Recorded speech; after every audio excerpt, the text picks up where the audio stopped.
Voor de toogste keer wordt in de gezellige achtertuin van de vertakking de handwerk- en hobbyfair organiseren.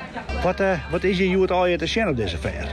Nou ja, van alle sieraden, wat antiekspul, tupperware zit er, mooie tassen binnen te keer, en filten, en spinnenwielen, wol, handgesponnen wol.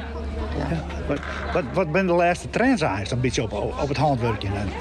Nou, ze haken wel veel meer. Breien en is een beetje uit, maar ze haken wel veel meer beestjes en ja, die dingen doen ze meer. Het is al je hobbymatig. Hoeveel standjes heb je hier? Meer dan 50 cent waren binnen. Ja, en die hingen meer bij West, maar ben per afstand. Dus, ja, het is wel een heel aantal dit hier. Ja. Ben je speciaal iets aan het zoeken? Nee, ik doe eigenlijk van alles en nog wat aan handwerken. Dus ik kijk gewoon even wat er allemaal te vinden is vandaag. Nou, verwacht je bij handwerken, je verwacht gewoon wat een ouder publiek. Je bent dan vrij jong. Ja, ik denk dat dat best wel meevalt eigenlijk. Volgens mij is handwerken tegenwoordig best wel van iedere leeftijd. En je ziet het volgens mij ook steeds meer terug onder jongere mensen. Dat weer wat het levert. Ja.